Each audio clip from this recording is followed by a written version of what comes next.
இன்றைக்கு அடுத்த வாரம், ஓகே, 2 வாரம், week 1 week 2, I'm going to talk under this subject, giving unto God. சரியா? giving unto God. இந்த சப்ஜெக்ட் வந்து நான் பேசி ரொம்ப நாள் ஆயிடுச்சு. For some reason the Holy Spirit inspired me, convicted me to preach on this topic. சரியா? giving unto God, தேவனுக்கு கொடுப்பது. ஓகே, அப்போ இந்த 2 வாரம் சொல்லும் பொழுது இந்த வாரம் வந்து எப்படி தேவனுக்கு நாம் கொடுக்க போகிறோம், சரியா, கொடுப்பது என்பது என்னது என்று சொல்லி அந்த சப்ஜெக்ட் நம்ம வந்து இன்னைக்கு கவர் பண்ண போகிறோம். அடுத்த வாரம் வந்து நீங்க கொடுக்கின்ற காணிக்கை வந்து ஆஃப்கோர்ஸ் நீங்க தேவனுக்கு நீங்க கொடுக்குறீங்க. எப்படி கொடுக்குறீங்க? சர்ச் மூலியமாக தான் நீங்க கொடுக்குறீங்க. அப்போ சர்ச் வந்து பணத்தை ரிசீவ் பண்ணும் பொழுது சர்ச்சில் இருக்கிற பாஸ்டர், சர்ச்சில் இருக்கிற கமிட்டி மெம்பர்ஸ் வந்து அந்த சர்ச் பணத்தை வந்து எப்படி மேனேஜ் பண்ணணும், எப்படி டிஸ்ட்ரிபியூட் பண்ணணும்னு சொல்லி அதெல்லாம் நம்ம அடுத்த வாரம் பார்ப்போம். இன்றைக்கு வந்து எப்படி நீங்கள் கொடுக்க போகிறீங்க இது நம்ம கவர் பண்ணணும். நான் இப்போ ஒரு கேள்விக்குறி, ஏன் பாஸ்டர் இந்த டைம்ல கஷ்டமான காலகட்டத்தில், அதுவும் இந்த பஞ்சம் காலகட்டத்தில், why this topic? நான் ஒரு காரியத்தை நான் சொல்லுகிறேன். இயேசு கிறிஸ்து நமக்கு நம்முடைய வாழ்க்கையில வந்து ஒரு அற்புதம் செய்கிறதுக்கு முன்பதாக ஒரு சில காரியத்தை வந்து நம்ம வாழ்க்கையில இருந்து எதிர்பார்க்கிறார். விளங்குதா இல்லையா? ஒரு ஆக்ட் ஆஃப் ஃபெய்த். சரியா? உங்களுக்கும் எனக்கும் அந்த ஒரு ஆக்ட் ஆஃப் ஃபெய்த், அந்த ஃபர்ஸ்ட் ஸ்டெப் நீங்க எடுக்கலன்னா வாசலை வந்து கர்த்தர் வந்து என்ன பண்ண மாட்டார், திறக்க மாட்டார். ஆபிரகாமுடைய வாழ்க்கையில வந்து கர்த்தர் ஒரு திறந்த வாசலை கர்த்தர் வைத்திருந்தாரு. அந்த திறந்த வாசலுக்கு போகிறதுக்கு முன்ன, அந்த சாப்டருக்கு போகிறதுக்கு முன்ன, அந்த புதிய சீசனுக்குள்ளாய் போகிறதுக்கு முன்ன God expect Abraham to exercise his faith, right? சரி, அவன் விசுவாசத்துல செயல்பட்டான். கர்த்தர் என்ன பண்ணினாரு? வாசலை திறந்தாரு. அதே மாதிரி யோவான் 6ஆம் அதிகாரத்துக்கு வந்தீங்கன்னா 5000 ஜனங்கள் அங்க இருந்தார்கள். ஆண்கள் மாத்திரம் 5000 பேரு அந்த கூட்டத்துக்கு வந்திருந்தார்கள். இயேசு பிரசங்கம் பண்றாரு. ஏறக்குறைய பிள்ளைகளும் அங்க இருந்த ஸ்ரீமார்களை நீங்க சேர்த்தீங்கன்னா ஈஸிலி 20000 பேர் அந்த இடத்துல ஜனங்கள் கூடி வந்திருக்கலாம். இப்பொழுது ஜனங்களுடைய ஆத்மா பசியை இயேசு போக்கிட்டாரு. இப்பொழுது ஜனங்கள் சரீர ரீதியிலே பசியாக இருந்தார்கள். அப்ப அங்க ஒரு நீட்ஸ் இருந்தது, ஒரு பெரிய ஒரு தேவை அங்க இருந்துச்சு. சோ இஸ்ரவேல் ஜனங்கள், அங்க இருந்த கர்த்தருடைய பிள்ளைகள் வந்து ஒரு வாசல் திறக்கப்படணும்னு சொல்லி காத்திருந்திருக்கலாம். அப்போ கர்த்தர் வந்து பாருங்க, அந்த வாசல், அந்த புதிய சாப்டர், சரியா, அந்த புதிய ஆசீர்வாதத்துக்குள்ளாய் ஜனங்களை கர்த்தர் கொண்டுட்டு போகிறதுக்கு முன்ன the Lord still expecting the act of faith. அப்ப அந்த கூட்டத்தில் இருந்து ஒரு பையன் என்ன பண்றான்? 5 அப்பத்தையும் 2 மீனையும் என்ன பண்ணா? முதலாவது கொடுத்தான். He came forward, சரியா, he exercised his faith, he gave what he had. அதை பெற்றுதான் இயேசு என்ன பண்ணினாரு? கர்த்தர் அற்புதம் செய்தார். பழைய ஏற்பாட்டுல ஆபிரகாம் தன்னுடைய மகனை என்ன பண்ணினார்? இப்பொழுது கொடுத்தாரு. கர்த்தர் உன்னை ஆசீர்வதிக்கவே ஆசீர்வதிப்பேன் என்று சொன்னாரு. அதே மாதிரி புதிய ஏற்பாட்டுல பையன் கொடுத்தா கர்த்தர் என்ன பண்ணினாரு? அவனுக்கு ஒரு வாசலை திறந்தார். So always remember this. God expect his children. நம்ம எல்லாரும் அவருடைய பிள்ளைகளாக இருக்கும் பொழுது, சரியா, நம்ம விசுவாசத்திலே நாம் செயல்பட வேண்டும். போன வாரம் ரொம்ப அருமையாக பிரதர் ஜேசன் வந்து அந்த பிரசங்கத்தை கேட்டாரு. Go to YouTube, listen to the message. எப்படி விசுவாசத்துல நம்ம செயல்படணும்னு சொல்லி. பாஸ்டர் கூட நீங்க இருக்கிறீங்களா? சோ இன்றைக்கு இந்த காலகட்டத்துல, இந்த சேலஞ்சிங் டைம்ல வந்து the Lord is about to open the floodgate. கர்த்தர் வந்து, கர்த்தருடைய கரம் வந்து குறுகி போன கரம் அல்ல. வனாந்தரத்திலே கர்த்தர் வந்து வாசலை கர்த்தர் திறந்தார். Always remember that. வனாந்தரத்திலே, in the wilderness, the Lord able to open the door. சரியா? வனாந்தரத்திலே கர்த்தர் இஸ்ரவேல் ஜனங்களுக்கு மன்னாவை கொடுத்தார். வனாந்தரத்திலே இஸ்ரவேல் ஜனங்களுக்கு கர்த்தர் தண்ணீரை கொடுத்தார். வனாந்தரத்திலே இஸ்ரவேல் ஜனங்களுக்கு கர்த்தர் KFC, இஸ்ரவேல் ஜனங்களுக்கு கர்த்தர் காடையை கர்த்தர் கொடுத்தார். சோ அதே மாதிரி இந்த நாட்கள் உங்களுக்கு வனாந்தரமாக இருக்கலாம். எல்லாம் பாஸ்டர் பிளரா இருக்குது, pastor we are not very sure pastor, எல்லாம் இருட்டா இருக்குது என்று நீங்க சொல்லுகிறீங்களா? இந்த நாட்களிலே கர்த்தர் வந்து ஏதோ ஒரு காரியத்தை கர்த்தர் செய்ய போகிறார். ஏதோ ஒரு காரியத்தை செய்ய, I can hear the rumbling sound of God. God is about to open the floodgate. ஆனா அதெல்லாம் நடக்கிறதுக்கு முன்ன இன்னைக்கு கர்த்தர் ரொம்ப கனியோடு கர்த்தர் இன்றைக்கு நமக்கு சொல்லிக் கொடுக்கின்ற ஒரு முக்கியமான ஒரு பாடம், செயல்படுங்கள், கொடுக்க கற்றுக்கொள்ளுங்கள். நான் கொடுப்பது என்றால் அதுல வந்து பல வகையில நம்ம என்ன பண்ணலாம், பிரிக்கலாம். சரியா? உங்களுடைய நேரத்தை நீங்க கொடுக்கலாம், உங்களுடைய தாளத்தை நீங்க கொடுக்கலாம், உங்களுடைய இருதயத்தை நீங்கள் கொடுக்கலாம். சரியா? உங்களுடைய ஆவி, ஆத்மா, சரீரத்தை நீங்கள் கொடுக்கலாம்.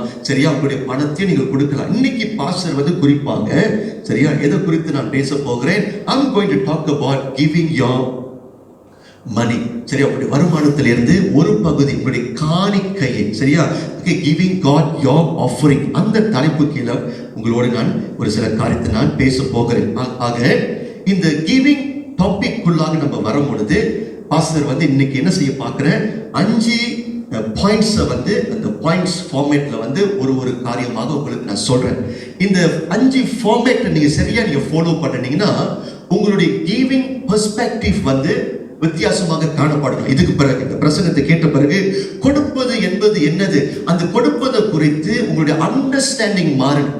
Your understanding about giving, சரியா, what the Bible actually is teaching his children, God's children, okay, about giving. அப்ப கிவிங்னா என்னது, அந்த பெர்ஸ்பெக்டிவ் வந்து நம்ம பார்க்க போகிறோம். அதே மாதிரி இந்த கிவிங் ஓட விதிமுறைகள், சரி, அந்த விதி இந்த கிவிங்ல வந்து ஒரு சில ரூல்ஸ் அண்ட் ரெகுலேஷன் இருக்குது. I don't want to use that word rules and regulation.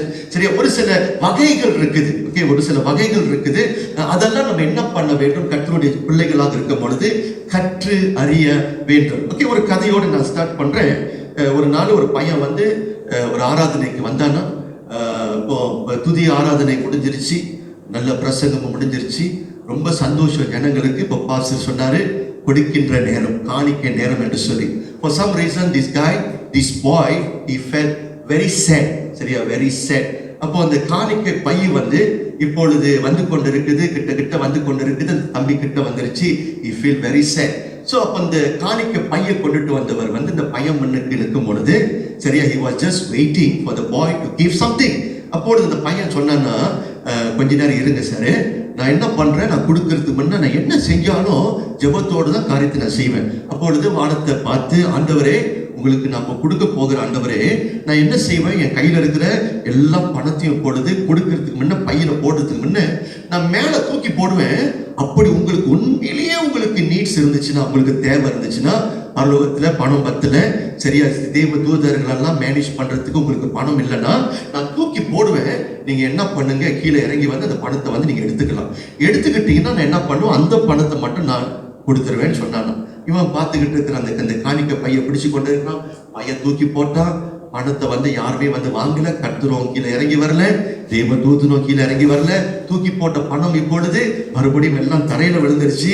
அப்ப அந்த பையன் சொன்னான்னா, கர்த்தருக்கு வந்து பணம் தேவைப்படல, சரியா, இன்னைக்கு இந்த பணத்தை கொடுக்க கூட not necessary for me to give, because தேவன் வந்து ஸ்டில் இன் கண்ட்ரோல் சொல்லிட்டு எல்லா பணத்தையும் மறுபடியும் பாக்கெட்ல வச்சுட்டானா. ஏன் அந்த கதையை நான் சொல்றேன்னா, இது மனுஷனுடைய சுபாவம். We always want to receive from God, but we got no heart to give unto God. விளங்குதா இல்லையா? Always remember this. மனுஷனுடைய, சரியா, நமக்கு நிறைய தவறான நிறைய சுபாவங்கள் இருக்குது, பாவ சுபாவங்கள் இருக்குது. அதுல ஒரு முக்கியமான சுபாவம் என்னதுன்னா, we always like to receive something. யாராவது நமக்கு கொடுக்கணும், யாராவது நமக்கு கொடுக்கணும், பெற்றுக்கொள்ள நமக்கு ரொம்ப ஆசை. ஆனா கொடுக்கணும்னு சொல்லும் பொழுது மனுஷனுக்கு அந்த ஒரு தன்மை இல்லை. தட்ஸ் வை பவுல் சொல்றாரு, இயேசு கிறிஸ்துவோடைய வார்த்தையை கோட் பண்றாரு, எது வந்து more blessing, கொடுப்பதா பெற்றுக்கொள்ளுகிறதா? It is more blessing in giving rather than receiving. So இது உங்களுக்குள்ளாய் நான் விதைக்கிறேன்.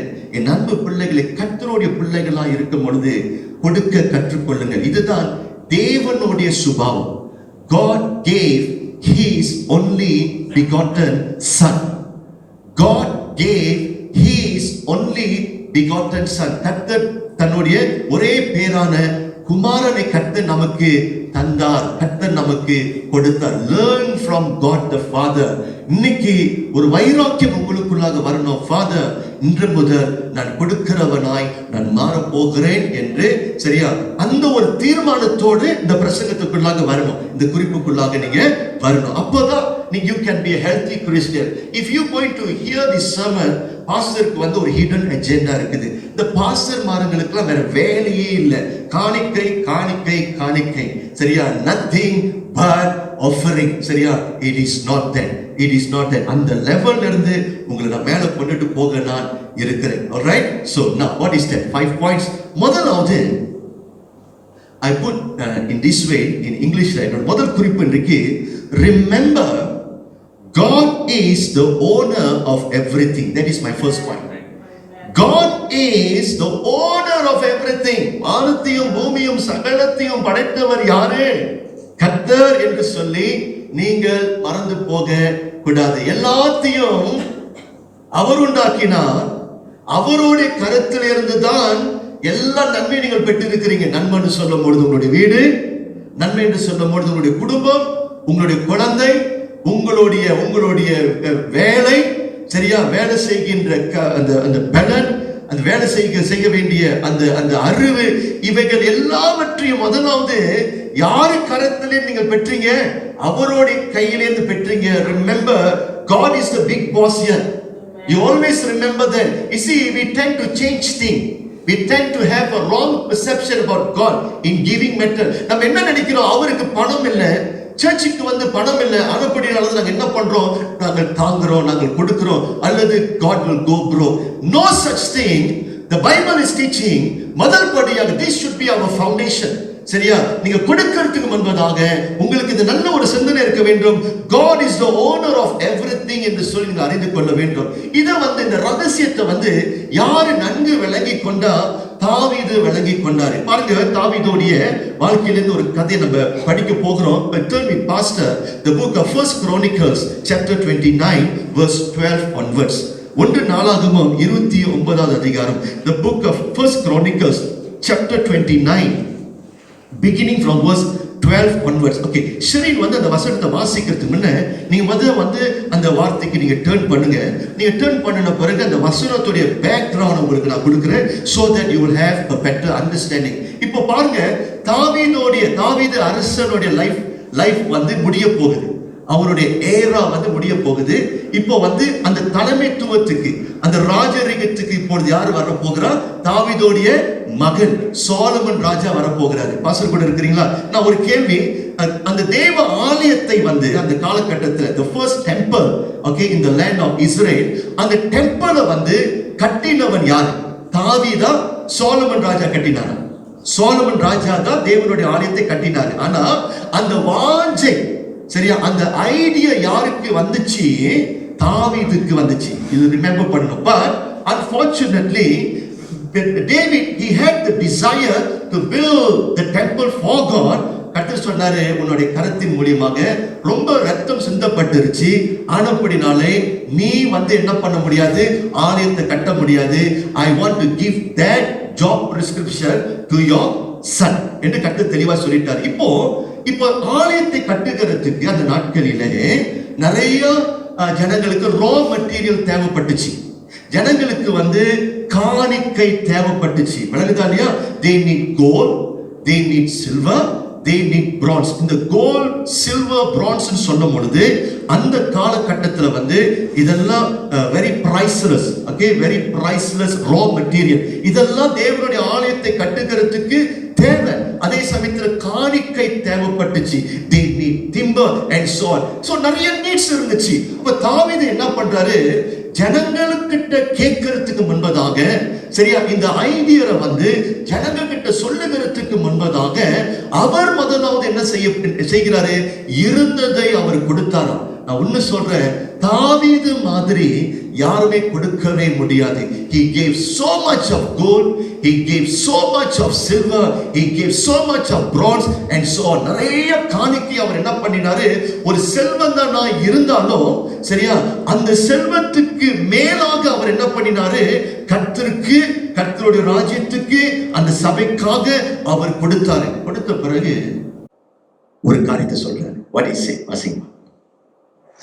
ஐஸ்வர்யமும் கனமும் உம்மாலே வருகிறது, தேவரே எல்லாவற்றையும் ஆளுகிறவர், உம்முடைய கரத்திலே சத்துவமும் வல்லமையும் உண்டு. இங்கிலீஷ்ல வாசிக்கிறேன். Wealth and honor come from you. You are the ruler of all things In your hands are strength and power to exalt and give strength to all. Verse 13. இப்போதும் எங்கள் தேவனே, நாங்கள் உமக்கு ஸ்தோத்திரம் செலுத்தி உமது மகிமையுள்ள நாமத்தை துதிக்கிறோம். Lord, we want to give you the praise.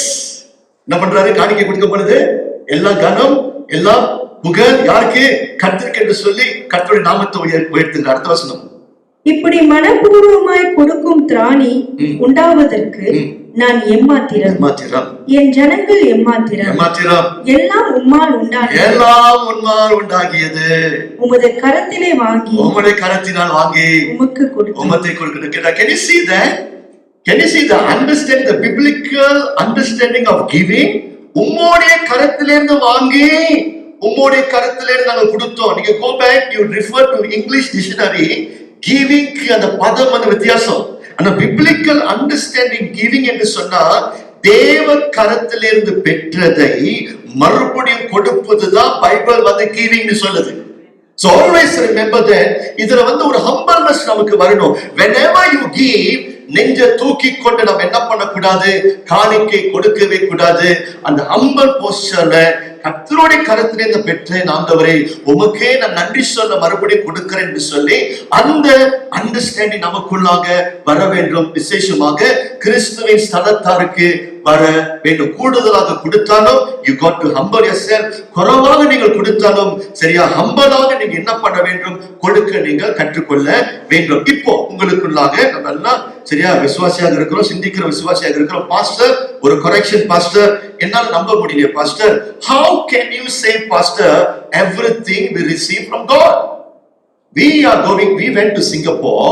சிங்கப்பூர்ல போய் 12 மணி நேரம் நாங்க வேலை செஞ்சு ஓவர் டைம் நாங்க செஞ்சு எங்களுடைய புத்தியில எங்களுடைய பலத்துல சம்பாதிச்ச பணம் தானே பாஸ்டர். எப்படி நீங்க வந்து கிரெடிட் வந்து கர்த்தருக்கு கொடுக்க முடியும்? பொதுவாக நம்ம எல்லாரும் கேட்கிறீங்க தானே, எல்லாரும் லாஜிக் தானே. பேங்க்ல பிள்ளைங்க வேலை செய்யலாம், சரி எங்க மனைவி பிசியோதெரபியா இருக்கிறாங்க, பாஸ்டரும் வேலை செய்ய, எல்லாருக்கும் வேலை இருக்குது. நம்ம வேலை செஞ்சு மாசம் கடைசியில வந்து நமக்கு வருமானம் வருது. அந்த வருமானத்துல இருந்து ஒரு பகுதி நம்ம என்ன பண்றோம்? பிரிச்சு நம்ம கொடுக்கிறோம். அப்ப எப்படி தாவீது சொன்ன அந்த கருத்து வந்து உண்மையாக இருக்கலாம்? நல்லா கவனிங்க. அதுக்கும் ஒரு விளக்கம் இப்பொழுது பைபிள்ல உண்டு. அது நீ மறந்து போயிடக்கூடாது. உங்களுக்கு வேலை செய்யக்கூடிய திராணி, உங்களுக்கு வேலை செய்யக்கூடிய அந்த பலன் சரியா, உங்களுக்கு 2 கரத்தை கொடுத்தவர் யாரு? அதுவும் கர்த்தர் என்று சொல்லி நீங்க acknowledge பண்ண வேண்டும். Come with pastor to the book of Deuteronomy chapter 8 beginning from verse 17 now. The book of Deuteronomy chapter 8 beginning from verse 17 we can see what Moses taught the Israelites. வாசிங்கம்மா. என் சாமர்த்தியமும் என்னுடைய சாமர்த்தியமும் என் கை பலனும் என்னுடைய கையின் பலனும் இந்த ஐஸ்வரியத்தை எனக்கு சம்பாதித்தது என்று நீ உன் இருதயத்தில் சொல்லிக் கொள்ளாமலும் இருக்க எச்சரிக்கையாயிரு. எங்க சொல்லக்கூடாது? வாயில இல்ல. The Bible is very clear, in your heart. நிறைய முறுமுறுப்பு வந்து இங்க தான் ஸ்டார்ட் பண்ணும். பாஸ்டர் பிரசங்கம் பண்ணும்போது வாய் பேசல, இருதயம் பேசும். ரைட்டு தானே? எல்லாம் சீக்ரெட் வந்து எங்க பேசும்? உள்ளுக்கு பேசும். Secretly we can murmur before God. Secretly we can say all kind of things against God. God is telling here, உன்னுடைய இருதயத்துல கூட இந்த சிந்தை உனக்கு வரக்கூடாது. இது என்னுடைய பலன், இது என்னுடைய திராணி, இது என்னுடைய சம்பாத்தியம் என்று சொல்லி இருதயத்துல கூட கர்த்தருடைய பிள்ளைகளுக்கு அந்த யோசனை வரவே கூடாது என்று சொல்லி அவர் என்ன பண்றாரு? டீச் பண்றாரு. இருதயத்தை வந்து பாதுகாத்துக் கொள்ளுங்க. இருதயத்துல வந்து உங்களுக்கு என்ன இருக்க வேண்டும்? அந்த உண்மைத்துவம் இருக்க வேண்டும். That's why பாருங்க, அந்த giving என்று சொல்லும் பொழுது it got to be from your heart. எப்படி கொடுக்கணும்? நீங்க எப்படி கட்டாயப்பட்டு நீங்க கொடுக்க கூடாது. Whenever you give, the Bible கர்த்தர் நமக்கு என்ன டீச் பண்றாரு? உள்ளத்தின் ஆழத்திலிருந்து உண்மையாக நீங்கள் கொடுக்கும் பொழுதுதான் அந்த காணிக்கை அங்கீகரிக்கப்படும். அப்ப அவர் என்ன சொல்றாரு? இருதயம் சிந்தை சரியா இருக்கணும். இருதயம் அப்படியே நீ என்ன பண்ணாது? நீ சிந்திக்காது. அப்படி ஒரு வேலை நீங்க சிந்திச்சீங்கன்னா, இல்ல பாஸ்டர் இது என்னுடைய வருமானம்னு சிந்திச்சீங்கன்னா, இது என்னுடைய பலன் என்று சிந்திச்சீங்கன்னா, அந்த ஆட்டிடியூட் நம்ம என்ன பண்ணிக்கணும்? நம்ம மாற்றிக்கொள்ள வேண்டும். அடுத்த வசனத்தை வாசிங்க. உன் தேவனாகிய கர்த்தரை நினைப்பாயாக. உன்னுடைய தேவனாகிய கர்த்தரை நீ நினைப்பாயாக. அவரே உன் பிதாக்களுக்கு ஆணையிட்டு கொடுத்த தம்முடைய உடன்படிக்கையை உறுதிப்படுத்தும்படி இந்நாளில் உனக்கு உண்டாயிருக்கிறது போல ஐஸ்வரியத்தை சம்பாதிக்கிறதற்கான பலனை உனக்கு கொடுக்கிறவர். Oh, God gave me the strength. கர்த்தர் உங்களுக்கு பலத்தை கொடுத்தாரு. Can we agree with that? எல்லாரும் ஒரு ஆமென் சொல்லுங்க.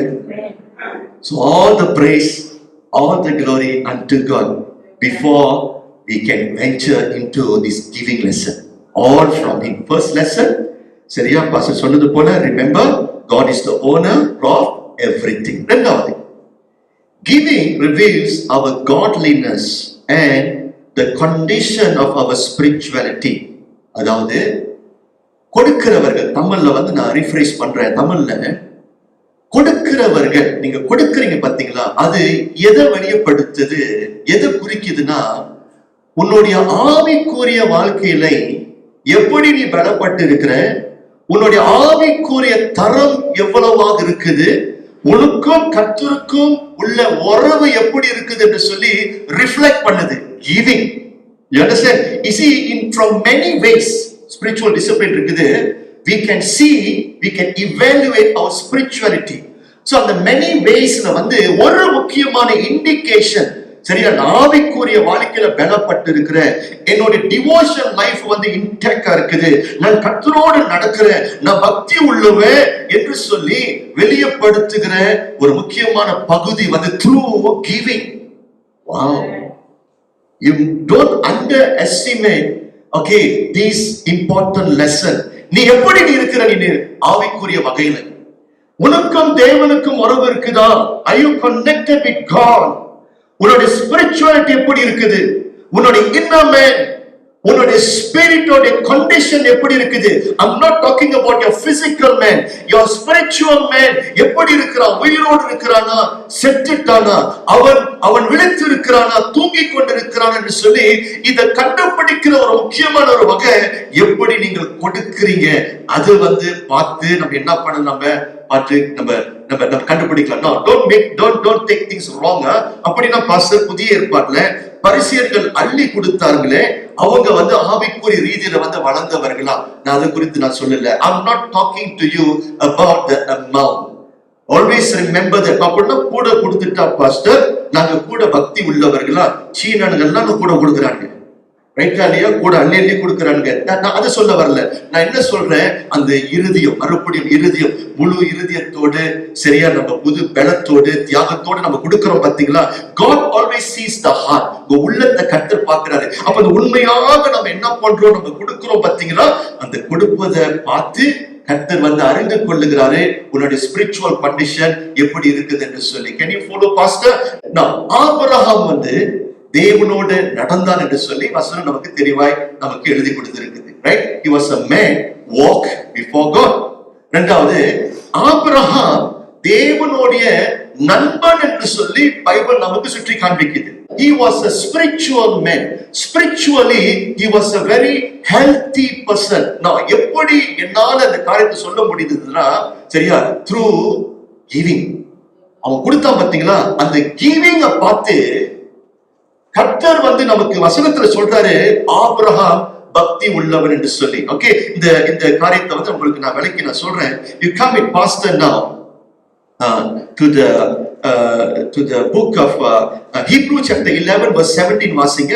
எபிரேயர் 11 வசனம் 17 வாசிங்க. மேலும் விசுவாசத்தினாலே ஆபிரகாம் தான் சோதிக்கப்பட்ட போது ஈசாக்கை பலியாக ஒப்பு கொடுத்தார். பாருங்க, விசுவாசத்தினாலே, இங்கிலீஷ்ல by faith Abraham, when God tested him, offered Isaac as a sacrifice. He who had embraced the promises was about to sacrifice his one and only son as a sacrifice to God.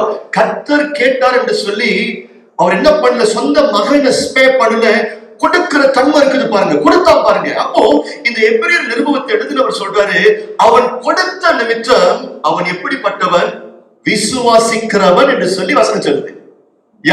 அப்போ ஆபிரகாமுக்கு விசுவாசம் இருந்ததா இல்லையான்னு சொல்லி எப்படி கண்டுபிடிக்கிறது? Through his giving we can understand this man actually is a man of faith. அவருடைய ஆவிக்குரிய வளர்ச்சி. Can you see the indication? Okay, இப்போ வந்து யாக்கோப் என்ன சொல்றாரு இந்த ஆபிரகாமுடைய giving குறித்து? The book of James now chapter 2. James chapter 2 verse 21 வாசிங்க. யாக்கோப் 2ஆம் அதிகாரம் 21ஆம் வசனத்தை வாசிங்க. நம்முடைய பிதாவாகிய ஆபிரகாம் தன் குமாரன் ஈசாக்கை பலிபீடத்தின் மேல் செலுத்தின போது கிரியைகளினாலே அல்லவோ நீதிமானாக்கப்பட்டான். பாருங்க, நீதிமானாய் ஆக்கப்பட்டான். இங்கிலீஷ்ல was not our father Abraham considered righteous for what he did when he offered his son Isaac on the altar. பாருங்க, ஆபிரகாம் வந்து விசுவாசிக்கிறவன் என்று எபிரேயர் நிருபத்தில் எழுதினவர் சொன்னாரு. True giving. இங்க யாக்கோப் என்ன சொல்றாரு? Abraham was a righteous man, நீதிமான், சன்மார்க்கன். எப்படி உங்களுக்கு தெரியும்? ஆதாரம் என்ன? Because he gave his son. By giving the Bible, அவன் எப்படி பிரைட் பண்ணுது? He was a righteous man, he was man of faith. ஆக இன்னைக்கு இரண்டாவதாக கர்த்தர் நம்மோடு சொல்றாரு, நமக்கு படிச்சு கொடுக்கிறாரு, கொடுக்கிறவர்கள் அவர்கள் யாரு? ஆவிக்குரிய வாழ்க்கையில நீங்கள் பலப்பட்டு கொண்டிருக்கிறீங்க, நீங்கள் உறுதியாய் இருக்கிறீங்க, கர்த்தருக்குள்ளாய் நீங்கள் நீங்கள் நீங்கள் வளர்ந்து கொண்டிருக்கிறீங்க. நீங்க பேபிஸ் அல்ல, நீங்கள் குழந்தைகள் அல்ல, நீங்கள் முதிர்ச்சி அடைந்து கொண்டிருக்கிறீர்கள் என்று சொல்லி பைபிள் நமக்கு டீச் பண்ணு. So I want to encourage, நம்ம குழந்தையா இல்லாதபடிக்கு ஆவிக்குரிய ரீதியில நம்ம முதிர்ச்சி அடைய வேண்டும். எப்படி நாம் கொடுக்கிறதுல பாஸ்டர் நான் என்ன பண்ண போகிறேன், நான் முந்திக் கொள்ள போகிறேன் என்று சொல்லி அந்த ஒரு ஸ்பிரிட் நமக்கு வரணும். ஜெபிப்பது ஒரு வளர்ச்சி, உபவாசம் எடுப்பது ஒரு வளர்ச்சி, வேதாகமம் வாசிப்பது வளர்ச்சி, டிவோஷன், பர்சனல் டிவோஷன், இதெல்லாம் ஆவிக்குரிய வளர்ச்சி. அதே மாதிரி கொடுப்பதும் ஒரு ஆவிக்குரிய வளர்ச்சி. பாஸ்டர் கூட இருக்கிறீங்களா? ராமேஷ் சொல்லுங்க. Right, that is very important point. நான் மூன்றாவதாக, every Christians must give something to God. ஒரு தாய், ஒரு தகப்பனார், வாலிபன், பிள்ளைகள் எல்லாரும் தேவனுடைய சன்னதிக்கு நீங்கள் வரும் பொழுது கொடுக்க வேண்டும். தேவ பிரசன்னத்துக்கு தன்னுடைய ஜனம் வரும் பொழுது நீங்கள் வெறுமனையாய் நீங்கள் வரக்கூடாது. எல்லாருக்கும் கொடுக்க வேண்டிய obligation இருக்குது. Why that obligation? Why all of us? ஏன் குடும்பமாக நாங்கள் கொடுக்க வேண்டும் பாஸ்டர் என்று உங்களுக்கு ஒரு கேள்வி எழுப்பினால், பாஸ்டர் இப்பொழுது உங்களுக்கு ஒரு வசனத்தோடு உங்களுக்கு ஒரு விளக்கத்தை நான் கொடுக்கிறேன். வாசிங்கள் இப்பொழுது the book of Deuteronomy again, chapter 16 verse 16 onwards. வருஷத்தில் 3 தரம் புளிப்பில்லாத அப்பம் பண்டிகையிலும், வாரங்களின் பண்டிகையிலும், கூடார பண்டிகையிலும் உன் ஆண் மக்கள் எல்லோரும் உன் தேவனாகிய கர்த்தர் தெரிந்து கொள்ளும் ஸ்தானத்திலே அவர் சந்ததிக்கு முன்பாக ஓகே, நான் வசனத்தை நான் விளக்கி சொல்றேன். பழைய ஏற்பாட்டிலே, அதாவது வனாந்தரத்திலே, அப்பொழுது தேவ ஆலயம் இல்லை. என்ன இருந்துச்சு? ஆசாரிப்பு கூடாரம் தான் இருந்துச்சு. இது மோசஸ் காலம். Remember the season. நல்ல கவனிங்க, அந்த காலகட்டத்துல உடன்படிக்கை பற்றி இருந்தது, ஆசாரிப்பு கூடாரம் இருந்தது. அப்போ those days ruling என்னது? இஸ்ரவேல் ஜனங்கள் ஒரு வருஷத்துக்கு 3 முக்கியமான பண்டிகைக்கு அவர்கள் வர வேண்டும். அந்த ஃபெஸ்டிவலுக்கு வரணும். யார் இந்த பண்டிகைக்கு வர வேண்டும்? நன்றாய் நீங்கள் படிச்சீங்கன்னா எல்லாரும் சொல்லி எழுதியிருக்குது. எல்லாரும் என்ன பண்ண வேண்டும்? எல்லாரும் என்று சொல்லும் பொழுது ஃபாதர், மதர், சரியா, சில்ட்ரன், சரியா, எவ்ரிஒன், எல்லாரும் என்ன பண்ண வேண்டும்? இப்பொழுது குடும்பம் குடும்பமாக தேவனுடைய சன்னதிக்கு நீங்கள் வரணும், தேவ பிரசன்னத்துக்கு நீங்கள் வரணும் என்று சொல்லி எழுதியிருக்கு. That means அப்ப கர்த்தர் என்ன சொல்றாரு? நீங்க என்னை ஃபேஸ் பண்ணும் பொழுது, நீங்கள் குடும்பம் குடும்பமாய் நீங்கள் இப்பொழுது என்னை நீங்கள் நோக்கும் பொழுது, என்னை பார்க்கும் பொழுது ஒரு காரியத்தை நீங்கள் சரியா நீங்கள் செய்ய வேண்டும். Something, ஒரு முக்கியமான ஒரு ரூலிங் இருக்குது. என்ன ரூலிங்? வாசிங்க. ஆனாலும் அவர்கள் கர்த்தருடைய சந்நிதியில் வெறும் கையோடு அவர்கள் வராமல் உன் தேவனாகிய கர்த்தர் உனக்கு அருளிய ஆசீர்வாதத்திற்கு தக்கதாக அவனவன் தன் தகுதிக்கு ஏற்றபடி காணிக்கையை கொண்டு வர கடவன். No one should appear before the Lord empty-handed. Verse 17. Each of you must bring a gift in proportion to the way the Lord your God has blessed you. எல்லாரும் என்ன பண்ணணும்? கர்த்தர் வந்து எல்லாத்தையும் என்ன பண்ணிருக்கிறாரு? ஆசீர்வதிச்சிருக்கிறாரு. அவர்கள் அவர்களுடைய ஆசீர்வாதம் தேவன் கரத்திலிருந்து பெற்றது மேபி சரி அந்த ப்ரொபோர்ஷன் பிரகாரம் வித்தியாசமாக இருக்கலாம். உங்களை வந்து சரின்னு வந்து ஆசீர்வதித்த வகை வித்தியாசம், என்னை ஆசீர்வதிச்ச வகை வித்தியாசம், என் மனைவியை கர்த்தர் ஆசீர்வதிச்ச ஆசீர்வாதம் அந்த வித்தியாசம். அந்த கர்த்தர் என்ன சொல்றாரு? நீங்க எல்லாரும் ஆசீர்வாதத்தை பெற்றபடினால் அந்த ஆசீர்வாதத்திலிருந்து ஒரு பங்கை காணிக்கையாக நீங்க என்ன பண்ண வேண்டும்? பிரித்து கர்த்தருடைய கரத்தில் நீங்கள் கொடுக்க வேண்டும் என்று கர்த்தர் சொல்றாரு. இப்போ அது ஒரு முக்கியமான ஒரு பாயிண்ட் இருக்குது. Why now they must appear before God? அதோட காரணம் என்ன? எல்லாரும் தேவனுடைய கரத்திலிருந்து ஆசீர்வாதத்தை பெற்றிருக்கிறோம். அதுதான் அதோட ஐடியா. That means நீங்க சர்ச்சுக்கு வரும் பொழுது pastor I got nothing to offer, pastor I got nothing to give na என்ன அர்த்தம்? You are insulting your God, you are insulting the creator, you are ungrateful. தேவன் செஞ்ச ஆசீர்வாதம் அவ்வளவு பெற்று நம்ம என்ன பண்றோம்? இப்பொழுது தேவன் எனக்கு கொடுக்கலன்னு சொல்லி அவரை நாம் நிந்திக்கிறோம். நாம் always remember, whenever you come to church, give something to God. At the act of faith, at the act of worship, you are honoring God. அது மறந்து போக கூடாது. Teach this to your young children. Teach this to your small children. Maybe உங்க பிள்ளைங்களுக்கு pocket money நீங்க கொடுக்கலாம். உங்களுடைய வாலிபர் பிள்ளைங்களுக்கு காலேஜ் போகிறதுக்கு சரியா பிள்ளைங்களுக்கு நம்ம என்ன பண்ணலாம்? பணத்தை நம்ம கொடுக்கலாம். சரியா ஒரு மாசத்துக்கு 200 வெள்ளி 100 வெள்ளி பாக்கெட் மணி கொடுக்கலாம். Parents, teach your children அந்த 200 வெள்ளியில keep aside one portion for God. Whenever நீ எங்க சர்ச்சுக்கு நீ போனாலும் give something to God. சரியா அந்த ஒரு பொருத்தனையோடு சரியா அந்த ஒரு டிசிப்ளினோடு நீ வாழணும்னு சொல்லி பிள்ளைங்களுக்கு கற்றுக் கொடுங்க. நான் சொல்றேன் நம்மளுடைய சர்ச்சு சரியா தமிழ் இந்த தமிழ் ஸ்பீக்கிங் சர்ச்சுக்குள்ளாக ஒரு தரம் வரும். இன்னைக்கு நிறைய சைனீஸ் சர்ச்சஸ் வந்து இன்னைக்கு பல வகையில அவர்கள் வளர்ந்திருக்கிற ஒரு முக்கியமான ஒரு காரணம் என்ன? Chinese man, the Chinese people வந்து கொடுக்கிற காரியத்துல வந்து முந்திக் கொண்டார்கள், கொடுக்கின்ற காரியத்துல வந்து அவர்கள் மேல வந்துட்டார்கள். That's why Chinese churches மூலியமாக கர்த்தர் தேசத்திலே பெரிய காரியத்தை செய்கிறாரு.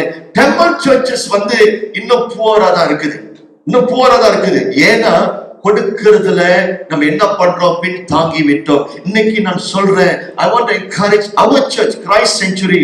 நீங்க சர்ச்சுக்கு வரும்பொழுது வெறுமனையாக வராதீங்க, அது ஆசீர்வாதம் இல்ல. Do not insult your God. Whenever you come, give something to God. அது முக்கியமான ஒரு டிசிப்ளினா இருக்குது. பாஸ்டருடைய பெரிய ஒரு ஆசை, நான் அடிக்கடி இந்த சர்ச் மெம்பர்ஸ்க்கு நான் அடிக்கடி நான் சொல்லுகிற ஒரு காரியம், நம்ம தமிழ் சர்ச் வந்து மற்ற சபைகளுக்கு கொடுக்கின்ற சபையாக மாற வேண்டும். நீங்க சம்பாதிக்கிறீங்க, கொடுங்க. நீங்க கொடுக்கும் பொழுது நம்ம சர்ச் வந்து God will put us in that position to bless other churches. We must even bless the Chinese churches. அந்த வகைக்கு நம்ம வர வேண்டும். ராமின் சொல்லுங்க, விசுவாசிக்கிறீங்களா? கர்த்தர் செய்வார். நான் நாலாவது பாயிண்ட்க்கு இப்பொழுது வருவோம். ஒரு பிராக்டிக்கல் காரியத்தை நம்ம டிஸ்கஸ் பண்ணுவோம். Then pastor, how to give?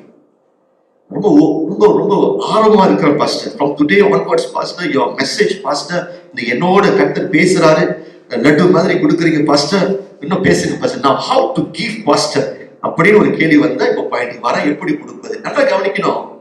பழைய ஏற்பாட்டிலே ஜனங்கள் கொடுத்த வகை வித்தியாசம், புதிய ஏற்பாட்டிலே ஜனங்கள் கொடுக்க போகின்ற வகை வித்தியாசம். அந்த வித்தியாசத்தை வந்து நீங்கள் கண்டுபிடிக்க வேண்டும்.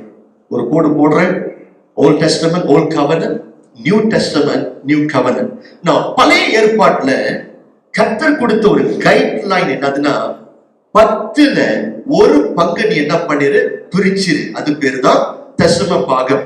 we call that as a tithes. 10ல ஒரு பகுதி நீ என்ன பண்ணிரணும்? பிரிச்சிடணும். ஒரு பேசிக் பிரின்சிபல் கர்த்தர் என்ன பண்றாரு? இஸ்ரவேல் ஜனங்களுக்கு அது வந்து கர்த்தர் வந்து ஒரு கர்த்தர் வந்து ஒரு கட்டளையாக கர்த்தர் கொடுத்தாரு. You must remember. அப்படிதான் பார்க்கிறோம் பழைய ஏற்பாடுல God will command the people to set aside 1/10. ஆக பழைய ஏற்பாட்டுல வாழ்ந்த ஜனங்கள் எல்லாரும் என்ன பண்ண வேண்டும்? சரியா வருமானத்துல ஒரு பகுதி, 10ல ஒரு பகுதியை வந்து காணிக்கையாக கொடுத்தார்கள். நன்றாய் கவனிக்கணும். அது வந்து ஏபிசி லெவல். அது வந்து ஒரு very basic level. Do not brag. Do not think highly about your tithing. Tithing வந்து very basic. Why I'm saying that? பழைய ஏற்பாட்டில் இருக்கிற ஜனங்களுடைய அண்டர்ஸ்டாண்டிங் அபவுட் காட், ஜனங்களுடைய maturity about God is much lesser compared to the new covenant people. விளங்குதா இல்லையா? பழைய ஏற்பாட்டுடைய ஸ்பிரிச்சுவாலிட்டி வந்து much much lower compared to the New Testament people, all because பழைய ஏற்பாட்டுல வந்து indwelling Holy Spirit இல்ல. God will never indwells anyone. புதிய ஏற்பாட்டுல where is God now? God indwells in us. இன்னைக்கு தேவன் எங்க இருக்கிறாரு? நமக்குள்ளாய் கர்த்தர் குடியாக இருக்கிறாரு. பழைய ஏற்பாட்டுல கர்த்தர் ஆவியானவர் வந்துட்டு போவாரு. ஆவியானவர் வந்துட்டு போவார். தாவீது மீது கர்த்தர் வந்தாரு. சங்கீதம் 51 படிச்சீங்கன்னா Lord do not take away the spirit of God ன்னு சொல்றாரு. சோ ஆவியானவர் பழைய ஏற்பாட்டுல வந்துட்டு போவாரு. புதிய ஏற்பாட்டுல after the cross, because Jesus died for us, இப்பொழுது இயேசு கிறிஸ்துவின் ரத்தம் நம்மை கழுவி நம்மை சுத்திகரித்து நம்மை தகுதிப்படுத்தியது. என்ன தகுதி? இப்பொழுது வானத்தையும் பூமியும் படைத்த தேவன் நமக்குள்ளாய் குடியாய் வர இப்பொழுது தேவன் நம்மை தகுதிப்படுத்திட்டாரு. இன்னைக்கு Holy Spirit, the Spirit of God, God himself dwelling in you. That's why Paul சொல்றாரு, the hope Christ in you, the hope of the glory. கிறிஸ்துவானவர் மகிமையின் நம்பிக்கையாக உங்களுக்குள்ளாய் இருப்பது அந்த ரகசியம். இன்னைக்கு தேவன் எங்க இருக்கிறாரு? புதிய ஏற்பாட்டின் ஜனங்கள் உங்களுக்குள்ளாய் தேவன் இருக்கிறாரு. Can you imagine now when God indwells in you, you have opportunity to talk with God. You have opportunity to grow spiritually. உங்களுடைய level of spirituality அது வந்து we compare with Old Testament much higher. சரியா? அப்போ Old Testament different teaching, புதிய ஏற்பாட்டுல எப்படி கொடுப்பது? Okay, can you see the difference? நான் புதிய ஏற்பாட்டுல வந்து the best teacher will be Paul the apostle. சரி, அவர்தான் புறஜாதிகளுக்கு தேவன் தெரிந்தெடுத்த ஒரு முக்கியமான ஒரு குரு, ஒரு apostle. பாருங்க, the Paul என்ன பண்றாரு? ரெண்டு காரியத்தை டீச் பண்றாரு. நீ கொடுக்கும் பொழுது கிறிஸ்தவர்களாக, அதாவது நியூ கவர்னன்ட் பீப்புளாக இருக்கும் பொழுது எப்படி கொடுக்கணும்னு சொல்லும் பொழுது ரெண்டு பாயிண்ட் நமக்கு சுற்றி காண்பிக்கிறார். அதை வாசிப்போம். 2 Corinthians chapter 9 verse 6 to 7. 2 Corinthians 9 அதிகாரம் 6 ல இருந்து 7 வசனத்தை நம்ம வாசிப்போம். 2 Corinthians chapter 9 verse 6 to 7. Whoever sows sparingly will also reap sparingly, and whoever sows generously, and the generously பாருங்க, generously, sparingly, அந்த வார்த்தையை வந்து நீங்க அண்டர்லைன் பண்ணுங்க. sparingly, generously. இரண்டாவது, each of you should give what you have decided in your heart to give. அதாவது கொடுக்கும் பொழுது எப்படி கொடுக்கணும்? முத வந்து உற்சாகமா நீங்கள் கொடுக்கணும், உதார மனதோடு நீங்கள் கொடுக்கணும். ரைட்? இரண்டாவது 6ஆம் வசனம் உதாரணமானது. 7ஆம் வசனம் என்ன சொல்லுது? நீ கொடுக்கும்போது எப்படி கொடுக்கணும்? புதிய ஏற்பாட்டின் ஜனங்கள் உள்ளத்தின் ஆழத்திலிருந்து கொடுக்கணும். You must give from your heart. You must give from your heart, not reluctantly or under compulsion. Pastor சொல்றாரு என்று சொல்லி நீங்க கொடுக்க கூடாது. எப்படி கொடுக்கணும்? நீங்க உற்சாகத்தோடு உள்ளத்தின் ஆழத்திலே நீங்க கொடுக்கணும். 7ஆம் வசனம், each of you should give what you have decided in your heart to give, and not reluctantly or under compulsion, for God loves cheerful giver. அந்த cheerful giver இருக்குது பாத்தீங்களா? அதையும் நீங்க என்ன பண்ணுங்க? அண்டர்லைன் பண்ணுங்க. நான் cheerful giver என்ன அர்த்தம்? உற்சாகமாய் சந்தோஷமாய் கொடுப்பது. அப்ப இங்க என்ன பார்க்கிறேன்? 3 பாயிண்ட் நான் பார்க்கிறேன். முதலாவது generously, wholeheartedly, cheerfully. எப்படி காணிக்கை கொடுக்கணும்? உற்சாகமாய் கொடுக்கணும். இரண்டாவது சந்தோஷமாய் கொடுக்கணும். மூன்றாவது எப்படி கொடுக்கணும்? உள்ளத்தின் ஆழத்திலிருந்து மனசு கொடுக்கணும். அதுதான் புதிய ஏற்பாட்டுடைய டீச்சிங். ரைட்? நான் இன்னொரு பாயிண்ட் இருக்குது. இது எங்க பார்க்கலாம் நீங்க? 2 Corinthians again chapter 8 க்கு வாங்க. One chapter before that, 8ஆம் அதிகாரத்துக்கு வாங்க. முதல் 3 வசனத்துல வந்து you can get another one more important point. And now, okay, வாசிங்க, தமிழ்ல வாசிங்க. அது அன்றியும் சகோதரரே, மக்கதோனிய நாட்டு சபைகளுக்கு தேவன் அளித்த கிருபையை உங்களுக்கு அறிவிக்கிறோம். அவர்கள் மிகுந்த உபத்திரவத்தினாலே சோதிக்கப்படுகையில் கொடிய தரித்திரமுடையவர்களாயிருந்தும் தங்கள் பரிபூர்ண சந்தோஷத்தினாலே மிகுந்த உதாரத்துவமாய் கொடுத்தார்கள். மேலும் அவர்கள் தங்கள் திராணிக்கு தக்கதாகவும் தங்கள் திராணிக்கு மிஞ்சியும் கொடுக்க தாங்களே மனதுள்ளவர்களாய் இருந்தார்கள் என்பதற்கு நான் சாட்சியாயிருக்கிறேன். Verse 2, in the midst of very severe trial, their overflowing joy and their extreme poverty welled up in rich generosity. நல்லா கவனிக்கணும். இந்த மெக்கடோனியா சபையை குறித்து பவுல் என்ன பண்றாரு, கொரிந்து சபைக்கு ஒரு மாடலாக படிச்சு கொடுக்கிறாரு. இந்த மெக்கடோனியா சபை உங்களுக்கு ஒரு மாடலா இருக்கணும் in terms of giving. அந்த டைம்ல இந்த மெக்கடோனியான்னு சொன்ன பொழுது நியர்பை பிலிப்பை, அந்த சபையை பவுல் ஸ்தாபிக்கும் பொழுது ஜனங்கள் ரொம்ப கஷ்டப்பட்டார்கள். ஒரு பக்கத்துல பெர்சிகுவேஷன், ஒரு பக்கத்துல கிறிஸ்தவர்கள் ஒடுக்கப்பட்டார்கள், நெருக்கப்பட்டார்கள். இரண்டாவது, அந்த டைம்ல சபை கிறிஸ்தவர்கள் தரித்திரத்துல இருந்தார்கள். தரித்திரம் சொல்லும் பொழுது டாக்கிங் அபவுட் பாவர்ட்டி, பற்றாக்குறை, இன்னொரு பக்கத்துல எதிர்ப்பு. பவுல் பார்க்கிறாரு, இந்த எதிர்ப்பு மத்தியில, பற்றாக்குறைகள் மத்தியில, கஷ்டமான நிலையிலும் உற்சாகத்தோடு sacrificially they gave to God. They gave to God. எப்படி கொடுத்தார்கள்? அவர்கள் sacrificially, சரியா, தியாக உள்ளத்தோடு அவர்கள் தேவனுக்கு கொடுத்தார்கள் என்று சொல்லி நம்ம பார்க்கிறோம். நியூ டெஸ்டமென்ட்ல generously, wholeheartedly, cheerfully, sacrificially நீங்கள் கொடுக்க நீங்கள் கற்றுக்கொள்ள வேண்டும். எனக்கு ஒரே ஒரு கேள்வி, when was the last time sacrificially நீங்க கொடுத்தீங்க சர்ச்? கர்த்தருடைய ஊழியத்துக்கு தேவை இருக்குதுன்னு சொல்லி நீங்க கொடுக்கும்போது ஒரு வழி, oh pastor, oh lord, how am I going to give, Lord? The time ரொம்ப கஷ்டமா இருக்குது. It's a tough time, Lord, but nevertheless for your kingdom, Lord, I want to give. When was the last time sacrificially we have given to God? இதுதான் new testament stand. Pastor கொடுக்கிற ஒரு guideline. அப்படி இன்னும் தசம பாகத்தை நீங்க சரியா கொடுக்கலன்னா, டைட்ஸை கொடுக்கலன்னா, இன்னைக்கு கர்த்தரிடத்துல ஜெபம் பண்ணுங்க. Give me the heart, Lord. Let me start with the basic first ன்னு சொல்லி பாஸ்டர் உங்களை என்ன பண்ண கம்பேல் பண்ணல, சரியா, ஸ்டார்ட் பண்ணுங்க. அது உங்களுடைய நன்மைக்காக. If let's say நீங்க 10ல ஒரு பகுதி நீங்க கொடுத்து கொண்டு இருக்கிறீங்க, இப்போ அடுத்த லெவலுக்கு நீங்க என்ன பண்ண வேண்டும், வர வேண்டும் என்று சொல்லி உங்களை நான் பாஸ்டர் இன்றைக்கு நான் உற்சாக நான் படுத்துகிறேன். பாஸ்டர் கூட இருக்கிறீங்களா?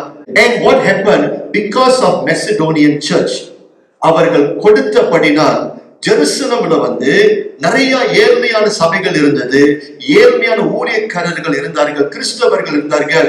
Because of their commitment to give, என்ன நடந்துச்சு? எருசலேம்ல இருந்த கிறிஸ்தவர்கள் உற்சாகம் அடைந்தார்கள். அவர்களுடைய காணிக்கை ரிஃப்ரெஷ் them. விளங்குதா இல்லையா? பாருங்க, நீங்க கொடுக்கிறபடினாலே என்ன நடக்குது? நீங்கள் உங்களை ஒடுக்குறீங்க. உங்களுடைய act of faith, your sacrificial giving என்ன பண்ணுது? மற்றவர்களை வாழ வைக்குது.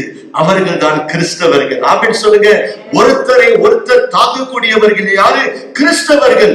அதற்காக அழைக்கப்பட்டிருக்கிறோம். It is more blessing to give more rather than receiving. Alright, இத நீங்க எப்பொழுதும் உங்களோட சிந்தைக்குள்ளாய் நீங்க கொண்டுட்டு வர வேண்டும். கடைசியாக பாஸ்டர் கொடுக்கிற கடைசி பாயிண்ட் இன்னைக்கு 5th பாயிண்ட்.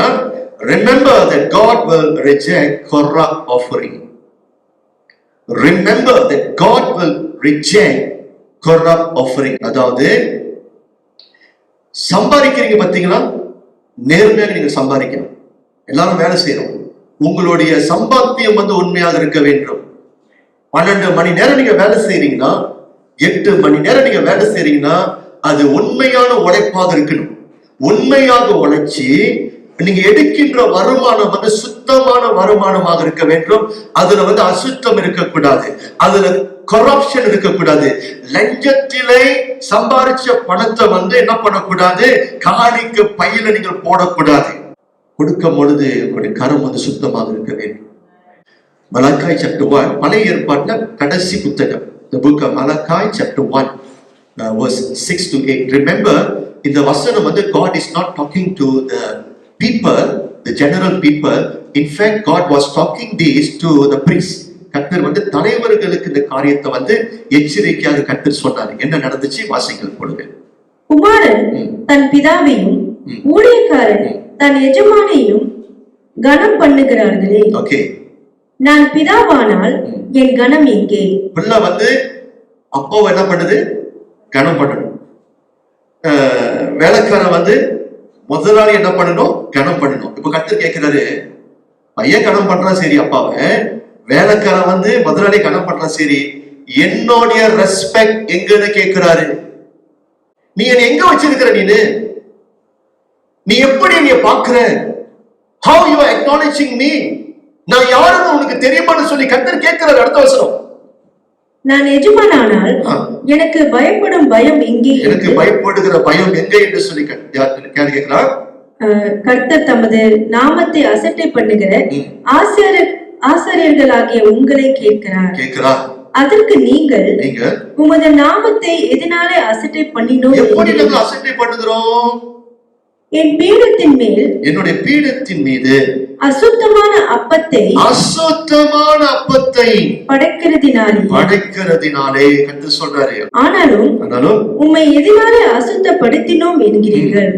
கர்த்தருடைய பந்தி எண்ணாமல் போயிற்று என்று நீங்கள் சொல்லுகிறதினாலேயே நீங்கள் கண் ஊனமானதை பலியிட கொண்டு வந்தாலும். ஆசாரியர்கள் என்ன பண்றாங்க? ஒரு சில ஆடுகள் வந்து இப்பொழுது கொஞ்சம் சச்சாட்டா இருக்குது பாத்தீங்களா? ஒரு சில ஆடுகள் இழுத்துக்கிட்டு இருக்கோம், இழுத்துக்கிட்டு இருக்க. ஒரு சில ஆடுக்கு வந்து கண்ணு கூட தெரியல, ராபோன் மாத்த சரியா வீக்வானா. இந்த ஆசாரியர்கள் என்ன பண்ணுகிறாங்க? இந்த வீக்கானத வந்து கண்ணிங்க என்ன பண்றாங்க? கர்த்தருக்கு இப்பொழுது ஊனமான காணிக்கை அவர்கள் செலுத்துகிறார்கள். Actually, you cannot fool God. You cannot fool God. கர்த்தர் வந்து உள்ளத்தை பார்க்கிறாரு. அடுத்த வசனத்தை வாசிங்க. நீங்கள் கண் ஊனமானதை பலியிட கொண்டு வந்தாலும் அது பொல்லாப்பல்ல. Is that not wrong? அடுத்தது, நீங்கள் கால் ஊனமானதையும் நசல் பிடித்ததையும் கொண்டு வந்தாலும் அது பொல்லாப்பல்ல என்கிறீர்களே. Is that wrong? அதை நீ உன் அதிபதிக்கு செலுத்து. ஓகே, இன்னைக்கு நீங்க என்ன பண்ணுங்க? ஒரு சச்சான ஒரு ஆட்டுக்குட்டி வாங்கிட்டு நீங்க சுல்தான் ஜோரை பார்த்து அம்போன் துவன்கு பரிபுரி அன்போன் சரியா பரிசோட வந்திருக்கிறோம்னு சொல்லி சரியா ஊனமான ஆடு குட்டிய வந்து நீங்க ஒரு பரிசா கொடுத்துட்டு போங்களேன். அடுத்த வாட்டி நீங்க ஜோருக்கு வர முடியாது. ரெண்டாவது, நாங்க ஜோர்ல இருக்கிற வந்து ஜோர்லயே இருக்க முடியாது. We are insulting him, right? Whenever we want to face even our Sultan Johor, what we will do, அவர் யாரு? ஒரு அரசன். He is a sultan. நான் கொடுக்கும் பொழுது எப்படி கொடுக்கணும்? நான் வந்து இந்த corrupted சரியா ஊனமானது நான் என்ன பண்ணக்கூடாது, கொடுக்க கூடாது. கொடுத்தா நான் சரியா நான் கொடுக்கணும்னு சொல்லி நம்ம பயந்து நம்ம என்ன பண்றோம்? கொடுக்குறோம் தானே? பிகாஸ் அவன் ராஜா. இங்க ஜனங்கள் வந்து the corrupted one என்ன பண்ணுகிறார்கள்? ஆஃபர் பண்ணுகிறார்கள். In a way, God actually rejecting them. வசனத்தை வாசிச்சு முடிச்சிருக்குமா? அதை நீ உன் அதிபதிக்கு செலுத்து, அவன் உன்மேல் பிரியமாய் இருப்பானோ உன் முகத்தை பார்ப்பானோ என்று சேனைகளின் கர்த்தர் கேட்கிறார். In a way, they will reject your offering. So இன்னைக்கு கடைசியாக பாஸ்டர் வந்து ஹம்பலி நான் சொல்றேன், நீங்கள் கொடுக்கின்ற காணிக்கை வந்து உண்மையான காணிக்கையாக இருக்க வேண்டும். ஈவன் நான் சொல்றேன், உங்களுடைய ஓவர் டைம் சரியா, இப்ப 2 மணி நேரம் நீங்க ஓவர் டைம் ஃபார்ம்ல நீங்க எழுதுறீங்க. செஞ்ச ஓவர் டைம் வந்து 1 மணி நேரம். ஓவர் டைம் ஓடி ஃபார்ம்ல நீங்க எழுதிருக்கிறீங்க பத்தில 2 மணி நேரம். அந்த 1 மணி நேரம் வந்து சுத்தமான பணம் அல்ல. Don't be crooked. இந்த ஸ்டாண்டர்டுக்கு கிறிஸ்துவின் ஸ்தலத்தார் வந்து வர வேண்டும். Every penny counts. Every penny counts. இதுல உண்மையாக இருங்க. நான் சொல்றேன், இறுதியாக கர்த்தர் உங்களை கனம் பண்ணுவார். நீங்கள் தேவனை நீங்கள் கனம் பண்ணும் பொழுது கர்த்தர் உங்களை கனம் பண்ணுவார். ஒரு காரியத்தை நான் பார்த்திருக்கிறேன். ஏறக்குறை 20 வருஷமாக நான் ஊழியத்தை நான் செய்கிறேன். சர்ச்சில் வந்து 2 விதமான குழுவை நான் பார்த்திருக்கிறேன். ஒரு சிலர் வந்து கொடுக்கிறதுல கர்த்தரை மதிக்க மாட்டார்கள். ஒரு சிலர் வந்து கொடுக்கிறதுல முந்திக் கொள்வார்கள். கொடுக்கிறதுல எப்பொழுதும் உற்சாகமாக சந்தோஷமாக கொடுக்கின்ற ஒரு குழு சபையில இருக்குது. நான் இவர்களுடைய வாழ்க்கையில நான் பார்க்கும் பொழுது, அதாவது உற்சாகமாய் சந்தோஷமாய் கொடுக்கிறவர்களுடைய வாழ்க்கையை நான் கொஞ்சம் பரிசோதிக்கும் பொழுது, I have seen this. God has honored them in a very special way. God has blessed them, honored them in a very special way. அவங்களுடைய level different. You know why? When you honor God in your offering, God will honor you in your life as well. Amen சொல்லுங்க. நான் நல்லா கவனிக்கணும். நான் கடைசியா சொல்லி நான் முடிக்கிறேன். Don't expect நம்ம கர்த்தருக்கு 10 வெள்ளி கொடுத்து அவர் 20 வெள்ளி கொடுப்பாரு. God will never play that game. When God bless you in return, அது spiritually கர்த்தர் bless பண்ணலாம். God can bless your children. God can bless your marriage life. கர்த்தர் உங்களை ஆசீர்வதிக்கும் பொழுது பண ரீதியில தான் உங்களை ஆசீர்வதிக்கிறோம்னு சொல்லி அந்த ஆசீர்வாதத்தை மட்டும் நம்ம எதிர்பார்க்க கூடாது. You see, the whole definition of being blessing, you have lot of money, you have lot of cash. அந்த டெஃபினேஷன் பைபிள் நமக்கு சொல்லி கொடுக்கல. ஒரு சிலருக்கு நிறைய பணம் இருக்குது, சந்தோஷம் இல்லையே. நிறைய பணம் இருக்குது, சுகம் இல்லையே. நிறைய பணம் இருக்குது, உள்ளத்தின் ஆழத்துல வந்து ஒரு பயத்துல வாழ்றாங்கல்ல, அது சந்தோஷமான ஒரு வாழ்க்கை இல்ல. But when God promised to bless us, ஒரு பேக்கேஜ் அவர் என்ன பண்றாரு, ஆசீர்வாதத்தை நமக்கு ரிலீஸ் பண்றாரு. Right? You can see by you giving, maybe you are not still doing very good financially, சுக்கோ மக்கள்ல, பட் உங்க பிள்ளைகள் வந்து நல்லா படிக்கிறாங்கன்னு, அது யார் கொடுத்த ஆசீர்வாதம்? தேவன் கொடுத்த ஆசீர்வாதம் சொல்லி இந்த மாதிரி இந்த ஹோல் சம்ம நீங்க என்ன பண்ண வேண்டும், பார்க்க நீங்க கற்றுக்கொள்ள வேண்டும். இப்ப நீங்க வேலை செய்றீங்க, நல்ல கம்பெனில வேலை செய்றீங்க, அது யார் கொடுத்த ஆசீர்வாதம்? அந்த வேலை இல்லைன்னா எவ்வளவு கஷ்டம் நமக்கு. அப்ப அந்த வேலையை யார் கொடுத்தா? கர்த்தர் தான் கொடுத்தாரு. அந்த வகையில நீங்க என்ன பண்ணணும், அந்த ஓப்பன் மைண்டட்னஸ் உங்களுக்கு இருக்க வேண்டும். தேவன் நம்ம ஆசீர்வதிக்கும் பொழுது ஒரு ஃபுல் பேக்கேஜா கர்த்தர் என்ன பண்ணுவாரு, நம்மை ஆசீர்வதிக்கிற தேவனாக இருக்கிறார். ஆமென். கண்ணை மூடி நாம் ஜெபிப்போம்.